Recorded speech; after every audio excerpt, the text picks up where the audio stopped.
There is only one way that will pull us and me through this seismic shift to our sense of self and identity, and that is our apprenticeship with death and dying. We are truly called to die to the old ways. That means that the new that will come, and that is birthing at this crowning stage in humanity, might not be what you expect it to look like, or you even fantasize it to look like. As I was driving to meet my friend this morning, I felt again the edge. When I talk about the edge, I mean the edge of mystery, the edge where life and death become one. And a lot of my poems are worshipping and devoted to this mystery. And when they came through me in the 9-month descent.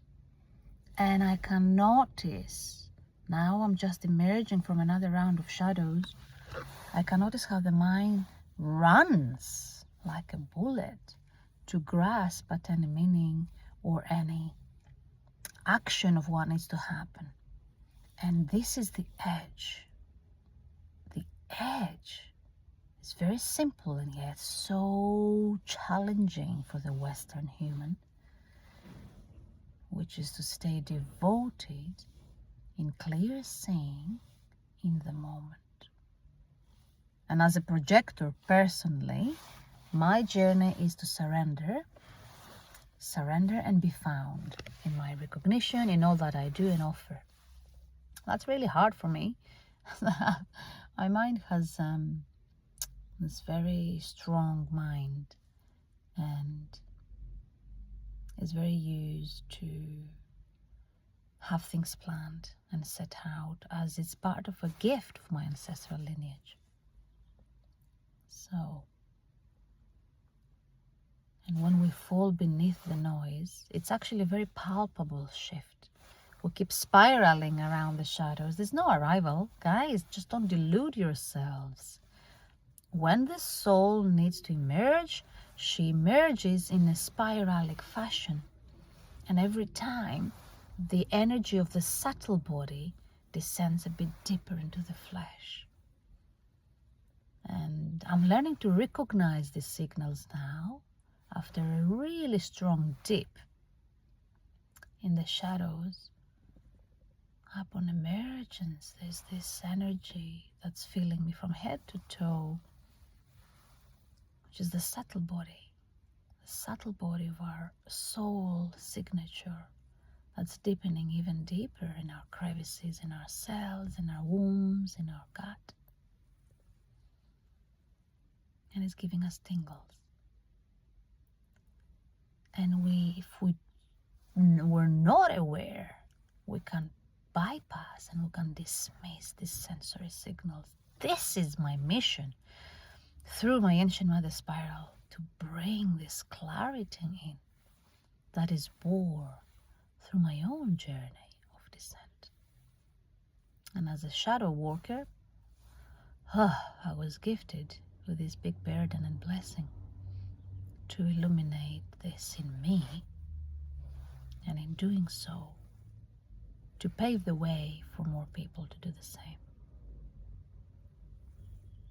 So if you're feeling pulled left, right corner, and the only way down is down, then find a big piece of land if you have, because I've got 3 kids and it's extremely hard. It's exactly actually the core of my challenges, to find the time to collapse amidst busyness. I want to collapse. It's my go-to. It's my familiar place. But I'm not given the time or the space. And we don't have that. We don't have these rites of passage like indigenous cultures have, where collectively they create the container and the space to collapse. And we're in a systemic collective collapse. In alchemical terms, a collective nigredo. And so we're forced by grace to find our own ways in our collapse and to create containers and to allow our bodies energetically, spiritually, emotionally to be held not by our little self or even a therapist, and I'm a psychotherapist of 17 years, but something vaster, by the earth, by the trees, to allow our limited selves to thin away so beautifully, to become more eco than ego. And that is the transition point we're called. We will need each other in the times to come, not out of choice. So we need to start now cultivating that inner container where we come to embody and realize that we're not an individual. Okay? And that is a whole other journey. That is a soul initiatory journey to dismantle the illusion of the individual self and to free fall in the collective we. So